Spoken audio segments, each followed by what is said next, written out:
children have read a scripture from Matthew 18 from verse 12 to 14. और That बच्चों is ने only about the lost sheep. और जो बच्चों ने यहाँ पर पवित्र शास्त्र का हिस्सा पढ़ा मत्ती 18, 12, 14 में, वो सब खोई हुई भेड़ ही के बारे में था। I think last Saturday also the students chose the similar topic of the lost coins. और पिछले सप्ताह भी बच्चों ने इसी प्रकार का एक हिस्सा चुना था जो खोए हुए सिक्के के बारे में था। It is evident now that we have lost sheep. और ये बहुत ही अब प्रासंगिक और रेलेवेंट हो गया है कि हम खोई हुई भेड़ों की बात करें। We have to seek and search. और हम लोगों को ढूंढना है और खोजना है। And Jesus was always after it. और You are touching the soul of Jesus Christ. और यीशु मसीह हमेशा इसी बात की कोशिश करते थे, और जब हम ये काम करते हैं हम यीशु मसीह की आत्मा को छूते हैं। Because this topic was the most dear topic to Christ's soul. और यीशु मसीह की आत्मा के लिए ये बहुत ही प्रिय विषय था। He always talked about the lost souls, lost sheep, lost coins, lost people, lost sinners, everything. He was looking for the lost. और यीशु मसीह हमेशा उन्हीं की बात करते जो खोए हुए हैं, जो खोई हुई भेड़ है, खोई हुई आत्मा है, जिन्होंने अपना आपा खो दिया है, या जो खोए हुए पापी हैं, उनको कैसे वापस लाया जाए, इसी पर यीशु मसीह का पूरा He असर था। never in the history of the Bible never identified himself with the righteous and religious people. और पूरे नए नियम में बाइबल में हम देखते हैं कि यीशु मसीह ने कभी भी अपने आप को उन लोगों के साथ नहीं गिना जो अपने आप को बहुत धर्मी और बहुत ही पवित्र और धार्मिक समझते थे। He was not an anti-religious person, यीशु मसीह कोई धर्म के विरुद्ध लोग नहीं, व्यक्ति नहीं थे, but he was totally guided by the Holy Spirit, not by religious instincts. लेकिन वो पूरी तरह से पवित्र आत्मा के द्वारा चलाए हुए थे, और ना केवल धार्मिक आत्मा के, Religious instincts. ना अपनी किसी धार्मिक प्रवृत्ति के चलाए चलते थे। Because he had all the knowledge of the religious scriptures. यीशु मसीह को पवित्र शास्त्र की सारी जानकारी, सारा ज्ञान था। He is the Word of God. वो पवित्र शास्त्र को जानते थे, And बताते he थे, knew all Old and New Testament, what is going to happen and what had already happened in the past. और वो सारे पवित्र शास्त्र को जानते थे कि इतिहास में क्या हो चुका है, भविष्य में क्या होने वाला है, इस सब का ज्ञान उन्हें But था। the mission of Jesus Christ is not over yet. लेकिन यीशु मसीह का जो मिशन है वो अभी पूरा नहीं हुआ है, खत्म नहीं हुआ है। His mission is till everybody is able to hear the gospel of Jesus Christ, the end will not come. और उनका मिशन यही है कि जब तक प्रत्येक प्राणी, प्रत्येक व्यक्ति यीशु मसीह के पवित्र शास्त्र के सुसमाचार को नहीं सुन लेता। If you look at the यदि आप मत्ती के chapter 24 and verse 14, chapter 24 verse 14, मत्ती उसके 24 अध्याय के 14 पद को यदि हम देखें, Jesus said, and this gospel of the kingdom will be preached in all the world as a witness to all the nations, and then the end will come. What is that gospel? और यीशु मसीह ने मत्ती उसके 24 अध्याय के 14 में कहा है कि और राज्य का ये सुसमाचार सारे जगत में प्रचार किया जाएगा कि सब जातियों पर गवाही हो, तब अंत आ जाएगा। इसका क्या अर्थ हुआ? He was very busy person. यीशु मसीह बहुत ही व्यस्त व्यक्ति थे। He only gave 3 years to this world. उनको इस दुनिया में केवल 3 ही साल मिले थे। As a human being, he lived only for 3 years in this world. और एक मनुष्य के रूप में वो इस जगत में 3 ही साल रहे। Imagine nobody has impacted the world in 3 years और आप इस बात की कल्पना as करें much कि as Jesus Christ has impacted the world. और कल्पना करें कि 3 साल में जितना यीशु मसीह ने इस दुनिया पे असर डाला है, दुनिया के किसी दूसरे व्यक्ति ने नहीं डाला। And he never walked more than 300 kilometers around in his own state, in the country. और जिस देश में वो थे उसमें से 300-400 किलोमीटर से बाहर उनका कभी जाना नहीं हुआ। He never walked out of 300-400 kilometers away from his own nation. और अपने देश से, अपने जन्म स्थान से वो 300-400 किलोमीटर से बाहर नहीं गए। But his word traveled throughout the earth. लेकिन उनका वचन पूरी दुनिया में गया है। Places where men cannot reach, his word reached. और ऐसी जगहें जहां पर इंसान के लिए पहुंचना मुश्किल है, परमेश्वर का वचन पहुंच गया है। Because gospel is the power of God. क्योंकि सुसमाचार परमेश्वर की सामर्थ है। Unto the salvation of all mankind. और प्रत्येक मनुष्य के लिए, पूरी मानव जाति For के लिए the परमेश्वर Jews का उद्धार first का कारण and है। then to the Gentiles. और पहले यहूदियों के लिए और फिर अन्य जातियों के लिए। Gospel is the power of God. सुसमाचार परमेश्वर का सामर्थ्य है। And this is what Jesus is talking about in chapter 24, verse 14. और यही यीशु मसीह बता रहे हैं मत्ती 24 के 14 में। The gospel of the kingdom will be preached in all the world, but he preached only for 3 years. यीशु मसीह ने कहा कि राज्य का सुसमाचार सारे जगत में प्रचार किया जाएगा, लेकिन उन्होंने तो केवल 3 ही साल प्रचार किया। 2000 years back, और ये 2000 साल पहले की how बात है। many of you know there was a radio? और कितने लोगों को मालूम है कि ये हुआ है, क्योंकि रेडियो तो था नहीं। Was there any television? उस समय क्या कोई टेलीविजन था? Was there any film? कोई फिल्म बना के किसी ने दिखाई? Was the technology available in the world? उस समय क्या इस प्रकार की टेक्नोलॉजी थी दुनिया में? It was all there. ये सब थी, It was all there. ये सब वहां You पे tell थी। me the radio waves. अब देखिए रेडियो Who created them? अब रेडियो वेव्स की जो रेडियो की Are तरंगे you हैं from the जानते Dairy हैं? Technology Engineering branch or what? Radio तरंगे उस समय थी, आप जानते हैं रेडियो तरंगों के बारे में? Are you all from engineering branch, the engineering students or what? आप में Are से you कुछ technology boys and girls? आप में से कुछ लोग शायद इंजीनियरिंग ब्रांच से होंगे, जानते हैं तरंगों के बारे में, वेव्स के बारे में? These radio waves, were they not available in the times of Christ? क्या ये रेडियो तरंगे यीशु मसीह के समय नहीं थी क्या? Gamma rays were not available in the times of Christ. क्या ये गामा तरंगे, गामा किरणें उस समय यीशु मसीह के समय नहीं थी क्या? Lambda was not available in the times of Christ. तमाम तरह की जो किरणें हैं, तरंगे थी उस समय भी थी। Talk about high energy radiation and low energy radiation was not available in those days. क्या यीशु मसीह के समय में जो हाई एनर्जी रेडिएशन थी या low energy Was radiation there थी, no solar system? क्या सोलर सिस्टम था कि नहीं था? Are you aware or not? क्या आप जानते हैं इन चीजों Yes के बारे or में? no? हाँ कि नहीं? Are you with me, children? क्या आप हमारे साथ हैं? Was there solar system in place? क्या सोलर सिस्टम था उस समय? अरे हाथ खड़े करो. If you know yes or no. यदि Was आप there?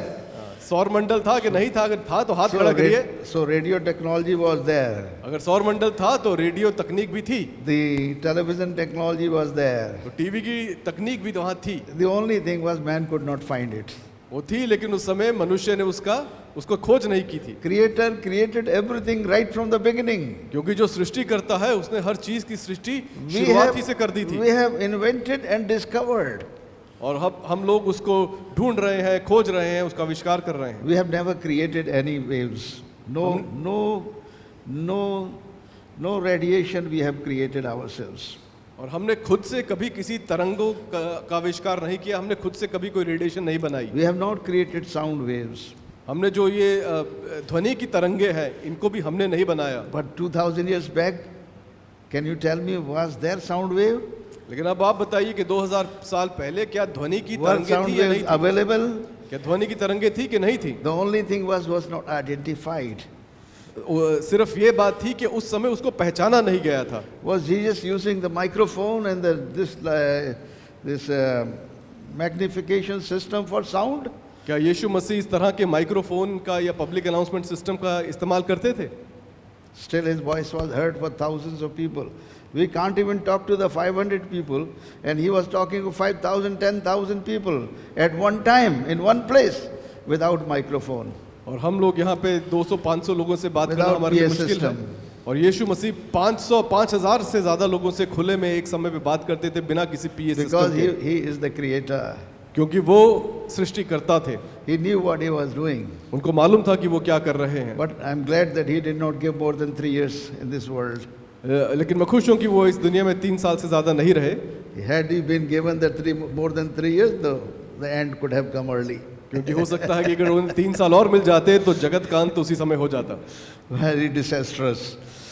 Nobody could have been saved. और उस समय शायद इतने लोग ना बचाए जाते। But he did not want to fail his mission. लेकिन वो अपने मिशन को खत्म नहीं करना चाहते थे। Mission of Jesus Christ was that every sinner must get the opportunity for repentance. यीशु मसीह का मिशन ये था कि प्रत्येक पापी को ये मौका, ये अवसर मिले कि अपने पापों से पश्चाताप कर सके। Every sinner, whether a religious sinner or non-religious sinner, all of them must get one privilege, one opportunity to repent and turn back to Christ. हर पापी को, चाहे वो धर्म का पापी हो या अधर्म का पापी हो, उसे ये मौका मिलना चाहिए कि अपने पापों से मन फिरा सके। Many times I thought, and even One time, Professor Vishwarup Mehra asked me, "Sir, why did he only stay for 3 years? He could have stayed more." Are you still asking the same question? I am addressing your question. और कई कई बार हमसे ये सवाल किया जाता है और हमारे प्रोफेसर विश्वरूप मेहरा साहब पूछते हैं कि यीशु मसीह 3 ही साल के यहाँ क्यों रहे। You must know that he did not want to bring out disaster by staying over more than 3 years. आपको ये जानना चाहिए कि यीशु मसीह नहीं चाहते थे कि अगर वो यहाँ 3 साल और रहकर हमारे विनाश को जल्दी ले आए। No, after 3 years he did not want to stay. आप 3 साल के बाद वो नहीं रहना चाहते थे। Had he stayed over 3 years, अगर वो 3 साल से अधिक रहे होते, the world could not have existed today. हो सकता है कि दुनिया उस समय का अस्तित्व ना रहता, दुनिया नहीं रहती, We would not have heard the gospel of Jesus Christ today. और हमने यीशु मसीह के इस सुसमाचार को आज शायद नहीं सुना होता। More than 3/4 of the world could have perished.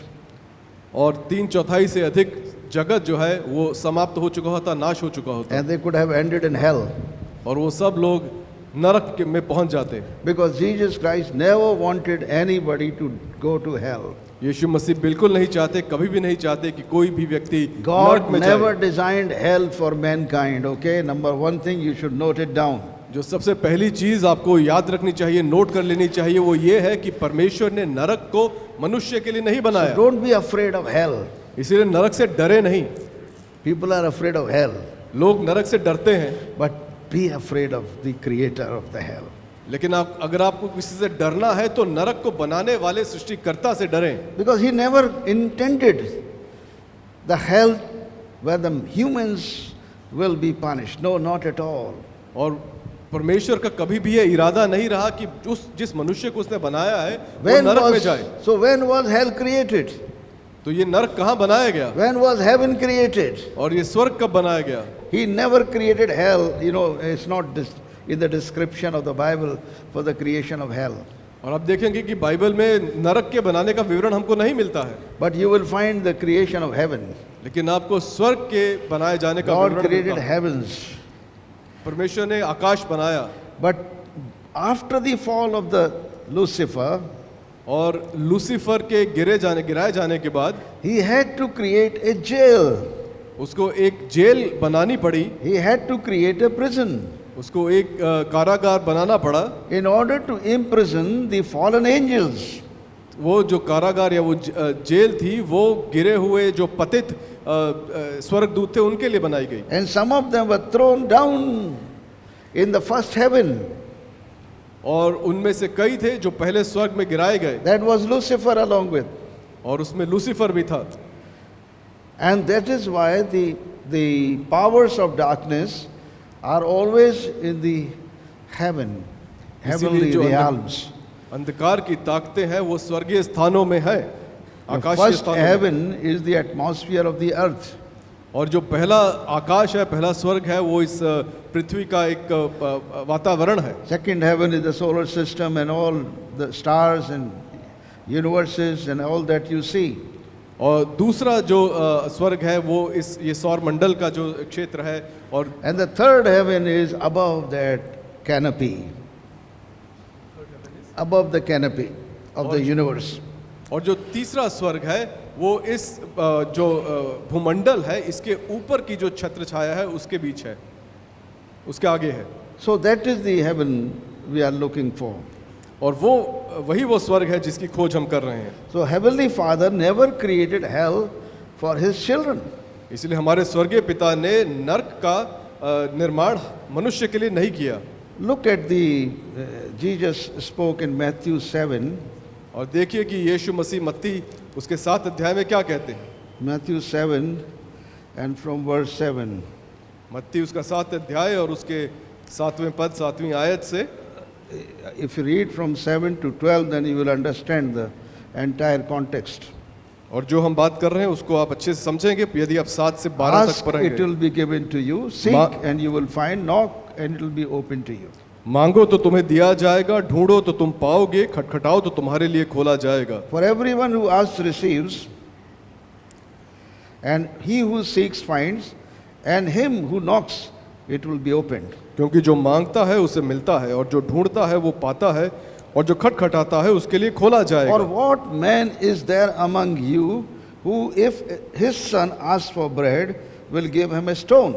तुम में से ऐसा कौन मनुष्य है कि यदि उसका पुत्र उससे रोटी मांगे तो वो उसे पत्थर दे, Or if he asks for a fish, he will give him a serpent? या मछली मांगे तो उसे सांप दे। If then, you being evil, know how to give good gifts to your children, how much more will your Father who is in heaven give good things to those who ask him? अतः जब तुम बुरे होकर अपने बच्चों को अच्छी वस्तुएं देना जानते हो तो तुम्हारा स्वर्गीय पिता अपने मांगने वालों को अच्छी वस्तुएं क्यों ना देगा। So here he is addressing the children of men as the children of God. और यहाँ पर यीशु मसीह मनुष्य की संतान को परमेश्वर की संतान के रूप में संबोधित कर रहे हैं। And therefore he is clearly showing the intention of the Almighty Father never to send any child of his to the hell. और यहाँ वो साफ कर देते हैं कि पवित्र परमेश्वर की कभी भी ये इच्छा या इरादा नहीं रहा कि अपने बच्चों को So नरक में भेजे। I want to remove the fear of hell from your mind. और इस समय मैं आपके मन में यदि नरक का डर है तो उसे डांटना चाहता हूँ। Get the fear of hell out of your mind. इसीलिए अपने मन से नरक के डर को निकाल दें। But implant the fear of God in your hearts. और अगर कुछ रखना है डालना है तो मन में परमेश्वर का भय रखें। Because fear of God is the wisdom, and to shun evil is understanding. और क्योंकि परमेश्वर का भय मानना ही बुद्धि का आरंभ है और बुराई को छोड़ना ही समझदारी है। Imagine what does God requires of you. और परमेश्वर आपसे क्या इच्छा रखता है। Read Micah 6:8. और मीका नबी की पुस्तक उसके 6 अध्याय के 7 पद को पढ़ें। Oh man, what God desires of you. हे मनुष्य, परमेश्वर तुझसे क्या चाहता है। This is Micah, Yeah, Micah 6:8. Micah उसका 6 अध्याय और 8 पद। He has shown you, O man, what is good, and what does the Lord require of you, but to do justly, to love mercy, and walk humbly with your God. और मीका के 6:8 में लिखा कि हे मनुष्य, वो तुझे बता चुका है कि अच्छा क्या है, और यहोवा से इसे छोड़, और यहोवा तुझसे इसे छोड़ और क्या चाहता है कि तू न्याय से काम कर और कृपा से प्रीति रखे और अपने परमेश्वर के साथ नम्रता से चले। So memorize this. इसको याद कर लीजिए। Act justly. और बोलिए, act justly. न्याय से काम करो, Love mercy. कृपा से प्रीति Walk रखो humbly और नम्रता से चलो with your God. अपने परमेश्वर के साथ। Then you will reach the destination where the Lord Himself is there. और तब आप उस मंजिल तक पहुंचेंगे जहां परमेश्वर स्वयं रहता है, Walk on the way. और आप रास्ते में नहीं रह जाएंगे। The way defined by Lord Jesus Christ और ये Himself. रास्ता जो है इसको यीशु मसीह ने स्वयं परिभाषित किया है, इसको बताया है। Philip was asking, where is the way? What is the way? और फिलिपुस यीशु से पूछ रहा था कि ये रास्ता कहाँ है। Jesus said this in John chapter 14 verse 6. और यीशु ने ये बात यूहन्ना उसके 14 अध्याय के 6 पद में कही I है। am the way, the truth, the life. No one comes to the Father except through me. मार्ग, सत्य और जीवन मैं ही हूँ, और बिना मेरे कोई परमेश्वर तक, पिता तक नहीं पहुँच So what पाता। does really Jesus came to the world? Why did He come? He only wanted to show the way. और यीशु मसीह इस जगत में क्यों आए? वो इसीलिए आए कि वो रास्ता दिखा पाए, राह दिखा पाए। He became Himself the way.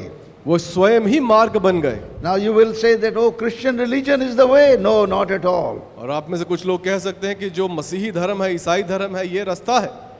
नहीं, ऐसा नहीं है। It is Jesus Christ Himself, the Son of the living God, is the way. और ये स्वयं यीशु मसीह जीवते परमेश्वर के पुत्र स्वयं ही वो मार्ग है, रास्ता है। Follow that way, my dear children, इसलिए मेरे प्रिय बच्चों, उस मार्ग के पीछे चलें and you will reach your destination that God has designed for each one of us.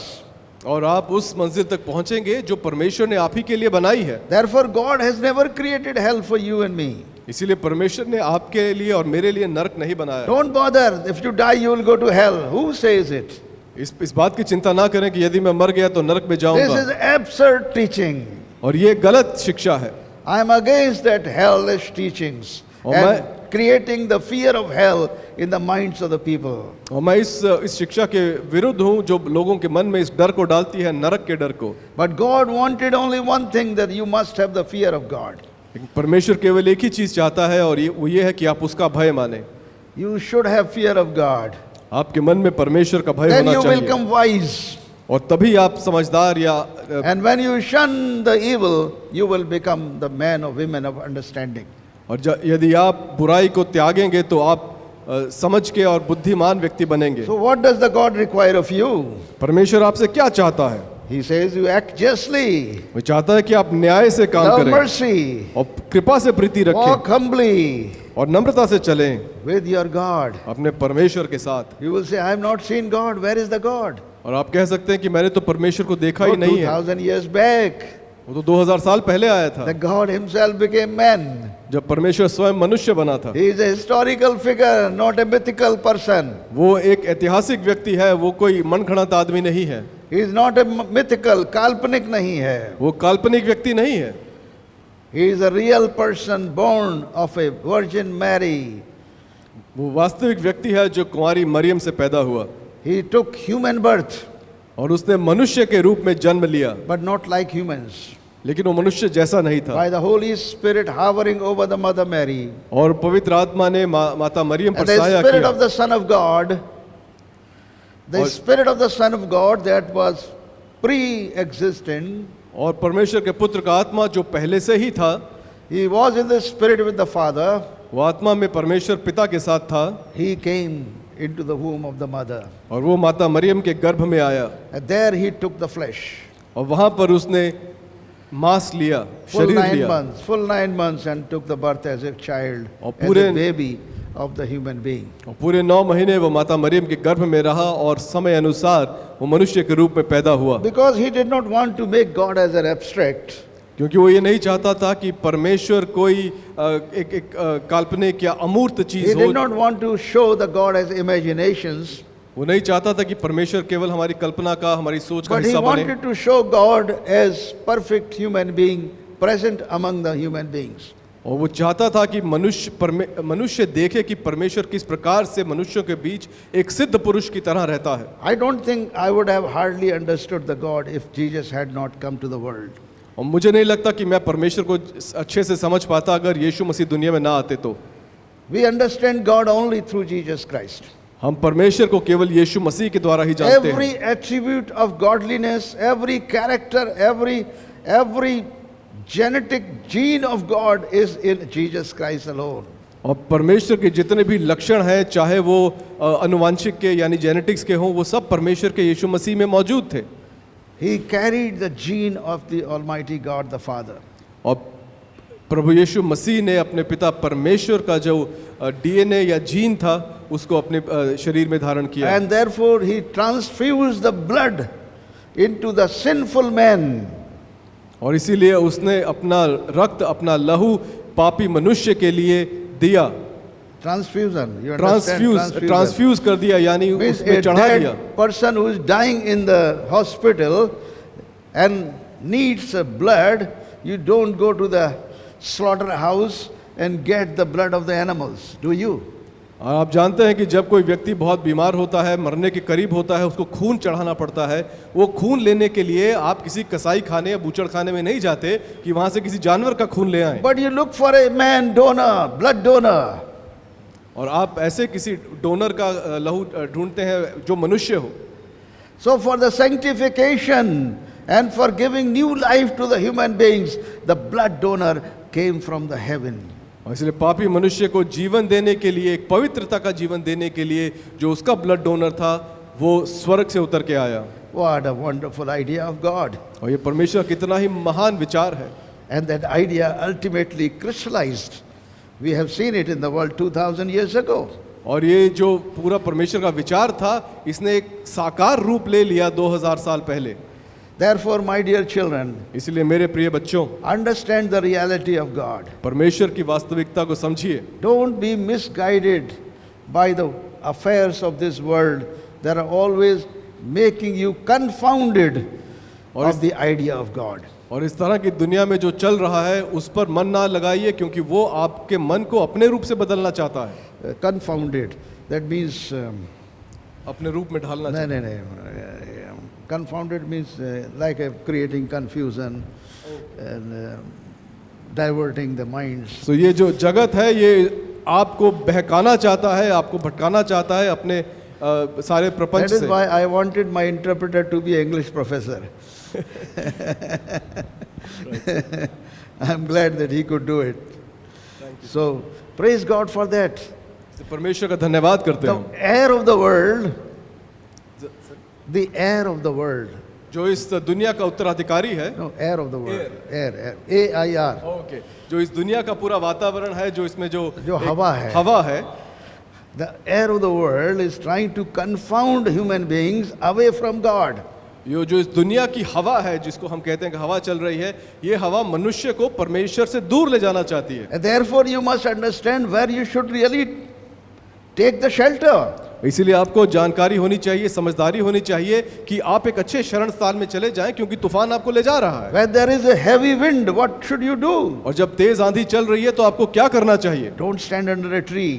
इसीलिए किसी पेड़ के नीचे मत खड़े हो, It will be uprooted. क्योंकि जो पेड़ है वो जड़ से शायद उखड़ जाएगा It might kill you. और वो पेड़ ही शायद आप पर गिरकर आपको मार डालेगा। But go near a very big rock. और वहां जाइए जहां एक बहुत बड़ी चट्टान की ओट में आप शरण ले सके, Or a strong building. और या कोई बहुत ही मजबूत भवन के पास जाएं, Building that has foundation on the rock. क्योंकि जो इमारत होती है उसकी बहुत गहरी बुनियाद नींव पड़ी होती है, You will have a proper shelter.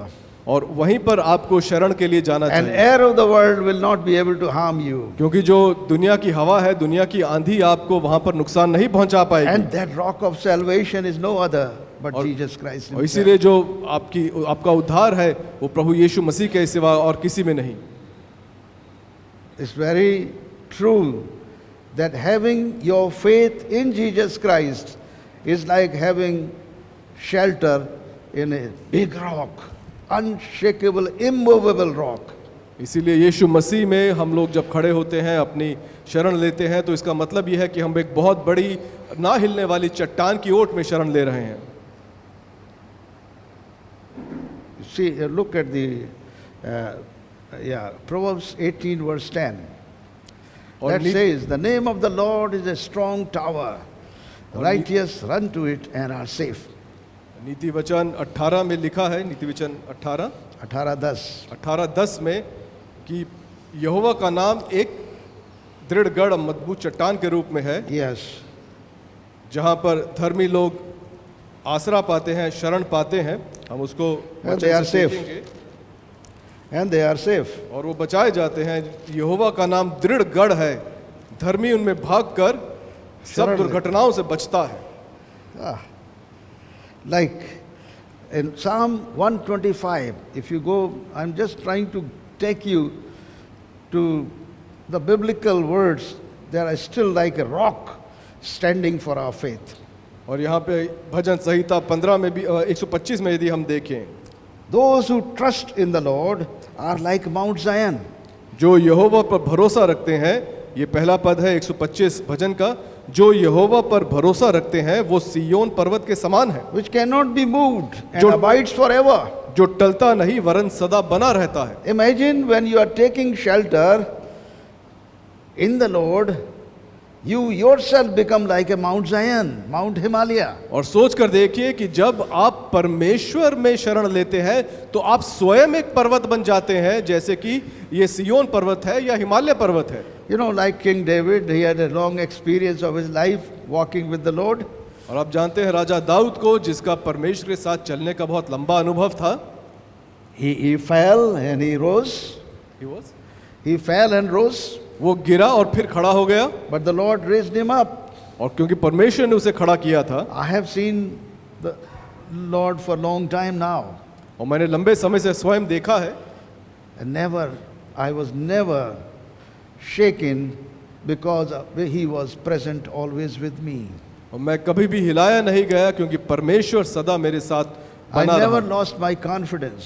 और यही इसी बात पर मुझे हियाव था, इसी बात पर मुझे No matter आत्मविश्वास how था। big was the tempest, और चाहे ये जो तूफान था, वो Tempest चाहे का। कितना भी बड़ा क्यों ना हो, कितना भी खतरनाक क्यों ना हो, मैं कभी भी नहीं हिलाया गया, because I was taking shelter in the name of the Lord. क्योंकि मैं परमेश्वर पिता के नाम में उसका शरणागत हो गया था।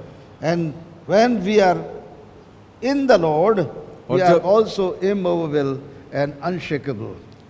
और जब हम परमेश्वर में होते हैं तो हम उस ना टलने वाले पर्वत में भी होते हैं। So, my dear children, इसलिए मेरे प्यारे बच्चों, number one, today's teaching is take the fear of the Lord, fear of the hell out of your minds. तो आज का पहली शिक्षा ये है कि नर्क के डर को अपने मन से निकाल दें। Jesus never preached the hell, क्योंकि यीशु मसीह ने कभी नर्क का प्रचार नहीं किया, he preached heaven. उन्होंने हमेशा स्वर्ग का प्रचार He किया, preached kingdom of heaven. उन्होंने स्वर्ग के राज्य का प्रचार He किया, called the people to the kingdom of heaven. उन्होंने मनुष्य को परमेश्वर के राज्य का, स्वर्ग He के राज्य का invited आमंत्रण the दिया। people of the world and the sinners of the world to the kingdom of heaven. उन्होंने इस दुनिया के लोगों को, दुनिया के पापियों को स्वर्ग के राज्य में आमंत्रित किया, And he declared that I have not come to condemn you, और उन्होंने ये घोषणा की कि मैं आपको नाश करने के लिए but नहीं to आया हूं, save you. लेकिन आपको बचाने के लिए आया No हूं। matter how big sinner you might be, और चाहे कितने भी बड़े पापी आप क्यों ना हो, I have the power to save you. मेरे पास आपको बचाने का सामर्थ्य I है, have the power to wash your sins because of my blood is clean and holy. और मेरे पास आपके पापों को धोने की सामर्थ्य है, क्योंकि मेरा लहू शुद्ध है, This blood has power to give life.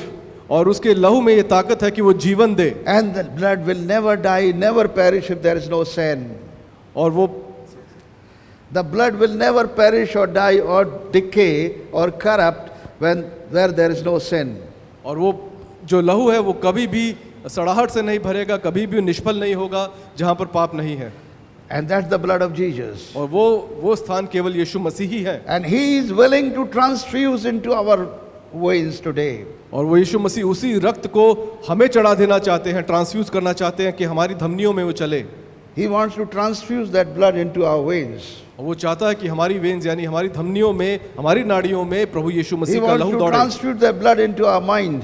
और वो चाहता है कि वो लहू हमारे मन में चढ़ा दिया जाए, So we are sanctified ताकि हमारे मन पवित्र किए जाएं and we are forgiven. और हमारे पाप क्षमा किए जाएं। I have seen God is so faithful. और मैंने देखा कि परमेश्वर बहुत ही विश्वास योग्य He है, will never leave you, never forsake you, my children. कभी भी आपको छोड़ेगा नहीं, कभी भी आपको त्यागेगा नहीं, Even at the end of the day, और दुनिया समय के अंत में भी just imagine the sinner याद रखिए when उस पापी Jesus को was on the cross कि जब यीशु मसीह क्रूस पर थे and there was a thief, a robber और वहाँ on the left and right side, both, two were there. और यीशु मसीह के दाईं और बाईं और दो डाकू को भी इस क्रूस But पर one चढ़ाया of गया them था, repented और लेकिन उनमें से एक ने मन and he Firayalal believed in Jesus Christ that he is the Son of God. और उसने यीशु मसीह पे विश्वास किया कि यीशु मसीह ही परमेश्वर का पुत्र है।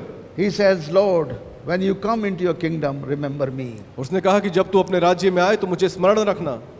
He never said, you are a sinner, you are a condemned sinner, you are hanging on the cross, I know it. Therefore you will go to hell.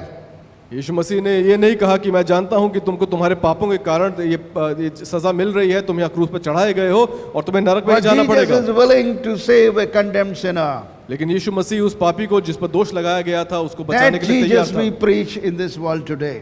और यही यीशु मसीह आज इस दुनिया में प्रचार कर रहे That हैं, God we preach in the world today. और यही सुसमाचार हम इस जगत में We प्रचार don't करते हैं। preach the God who condemns and kills and destroys. हम उस परमेश्वर का प्रचार नहीं करते जो नाश करता है, मारता है, घात करता है। Jesus said in John chapter 10 verse 10, और यीशु मसीह ने यूहन्ना 10:10 में कहा है, thief comes to rob, destroy and kill, but I have come to give you life and life in abundance. यीशु मसीह ने कहा है कि चोर तो आता है लेकिन वो नाश करने, घात करने, चोर चोरी चोरी करने आता करने है, और घात करने आता है, परंतु मैं इसलिए आया कि तुम जीवन पाओ और और बहुतायत बहुतायत का का जीवन जीवन पाओ। पाओ. Hallelujah. Hallelujah. That is Jesus Christ, my children. और मेरे बच्चों यही यीशु This मसीह है, Jesus Christ we are preaching today. और इस यीशु मसीह का प्रचार हम आज कर रहे And हैं, until his second coming, और उसके दूसरी आमद तक we shall continue to preach हम ये प्रचार करते रहेंगे and try to save every sinner in this world. और इस दुनिया के प्रत्येक पापी को बचाने का प्रयास करते रहेंगे। Now it is difficult. The sinners are identified by the human minds. No, not at all. और आप ये ना सोचें कि जो पापी हैं उनको मनुष्य का मन परख सकता है, We are not to judge them. हमें उन पर दोष नहीं लगाना है। Look at in Matthew 7 how you should be treating others. Do judge not that you may not be judged. Judge not that you may not be judged. और मत्ती 7:7 में ये साफ लिखा है कि दोष ना लगाओ कि तुम पर भी दोष ना लगाया जाए, For with what judgment you judge, you will be judged. क्योंकि जिस प्रकार तुम दोष लगाते हो उसी प्रकार तुम पर भी दोष लगाया And with the जाएगा, measure you use, it will be measured back to you. और जिस नाप से तुम नापते हो उसी नाप से तुम्हारे लिए भी नापा जाएगा। Every measurement, every standards that you standard to judge a sinner in this world will come back to you as a standard to judge you. क्योंकि जिस नाप से, जिस मानक से और जिस फुट्टे से आप किसी को नाप रहे हैं वही वापस इस्तेमाल किया जाएगा आपको, आपका माप लेने के लिए। Why do you look at the speck of your brother's eye but do not consider the plank in your own eye? तो क्यों अपने भाई की आंख के तिनके को देखता है और अपनी आंख का लट्ठा तुझे नहीं सूझता? Oh, how can you say, your brother, let me remove your speck from your eye, and look, a plank is in your own eye. जब तेरी आंख में लट्ठा है और तू अपने भाई से कैसे कह सकता है कि ला मैं तेरी आंख से तिनका निकाल दूं? And such people are, कपटी पहले अपनी आंख में से लट्ठा निकाल and then ले, you will clearly see to remove the speck from your brother's eye. तब तू अपने भाई की आंख का तिनका भली भांति देखकर निकाल सकेगा। Jesus has not come to judge you today. यीशु मसीह आज आप पर दोष Jesus लगाने has नहीं not आए हैं। come to condemn you today. यीशु मसीह आप पर दोष लगाने के लिए नहीं He आया। understands your weaknesses, he understands your strength. वो आपकी कमजोरियों को और आपकी ताकत को अच्छे से जानते हैं, But that does not mean you continue in sin. लेकिन इसका अर्थ ये नहीं कि आप पाप करना जारी रखें। The grace of unmerited favor is to deliver you, और ये- not to allow you and give you a license to continue in sin. क्योंकि परमेश्वर का जो अनुग्रह है वो आपको इस प्रकार के जीवन से निकालने के लिए है, इसलिए नहीं कि आप इस जीवन में बने रहें। Jesus is willing to have unmerited favor for anyone at any time. और यीशु मसीह किसी भी व्यक्ति को किसी भी समय अपना अनुग्रह और अपना Since there is no other way, therefore we preach. और इसका कोई दूसरा रास्ता नहीं है, यही हम प्रचार करते हैं We preach this way only. और हम यही प्रचार करते हैं, This is the only way और यही एक मार्ग है that will lead us to heavenly kingdom, जो हमें स्वर्गीय राज्य तक ले जाएगा, on earth as well as in heaven. चाहे वो स्वर्ग का राज्य पृथ्वी पर हो या आकाश That's में what हो। Jesus taught us to pray. और इसलिए यीशु मसीह ने हमसे Your प्रार्थना करने के kingdom लिए कहा come, your will be done कि हे स्वर्गीय पिता, हे पिता जो स्वर्ग on में है, earth तेरी as इच्छा it हो, is being done in heaven. कि तेरी इच्छा वैसे ही स्वर्ग पृथ्वी में Which पूरी हो जैसे means स्वर्ग में kingdom of होती है। heaven has to come on earth. क्योंकि जो परमेश्वर का राज्य है, स्वर्ग का राज्य, वो पृथ्वी पे आना And the लाजमी king है, himself will be on earth. और यीशु मसीह स्वयं पृथ्वी पर होंगे। There cannot be any kingdom without a king. क्योंकि कोई भी राज्य बिना राजा के नहीं हो सकता, There cannot be invisible kingdom. और कोई भी अदृश्य राज्य नहीं हो सकता, There will be visible kingdom. और वो राज्य होगा दृश्यमान होगा, The king will come back. और राजा वापस आएगा, And that's his promise. और यही उसका He उसकी is वाचा है। returning soon. But condition is, लेकिन उसकी एक शर्त है, let the word of God, his gospel must be preached to all nations first. उसका एक ही शर्त है कि उसका पवित्र जो सुसमाचार है वो सारी दुनिया में, इस पूरे जगत में उसका प्रचार किया जाए। So that is what we are doing here. और यही काम हम यहाँ कर रहे हैं, That we may fulfill the word of Jesus Christ and do his job. और हम यीशु मसीह के वचन को पूरा कर रहे हैं, अपने कार्य को पूरा कर रहे हैं। Whoever believes in him should not perish but have eternal life. क्योंकि जो कोई इस पर विश्वास करता है वो नाश नहीं होता परंतु अनंत जीवन पाता है। Because God loved the world so much क्योंकि that he परमेश्वर gave his जगत से only बहुत प्रेम begotten करता son. है, परमेश्वर जगत से इतना प्रेम किया कि अपना इकलौता पुत्र दे दिया। Let us believe in him. आइए हम उस पर विश्वास करें। Be saved वो कह रहे हैं, and be उसके कहने पर और उसके होने पर हम a विश्वास करें co-heir. Be a co-heir with Christ कि हम in his यीशु kingdom. कि हम यीशु मसीह के साथ उसके राज्य में उसके सह उत्तराधिकारी यानी उसके साथ के उत्तराधिकारी बने। Hallelujah. Hallelujah. Are you willing to become a co-heir with Christ? क्या आप यीशु मसीह के साथ सह उत्तराधिकारी बनना चाहते हैं, Say उसके राज्य yes के or वारिस no. बनना चाहते हैं? Then we will pray for it. Can यदि you आप get उसके up? वारिस बनना चाहते हैं तो हम प्रार्थना करेंगे। Let's pray. We will all आइए प्रार्थना stand. करें। We will all stand. हम सब लोग खड़े हो जाएंगे। Dear Heavenly Father, हे प्रिय स्वर्गीय पिता, we thank you and praise you for this privilege हम इस विशेष अधिकारी सौभाग्य के लिए आपका धन्यवाद करते and the हैं grace of our Lord Jesus Christ और प्रभु यीशु मसीह के अनुग्रह के लिए धन्यवाद that करते we are हैं able to come here to your holy sanctuary कि हम आपके इस पवित्र भवन में आ सके and are able to hear your word from you, Holy Spirit.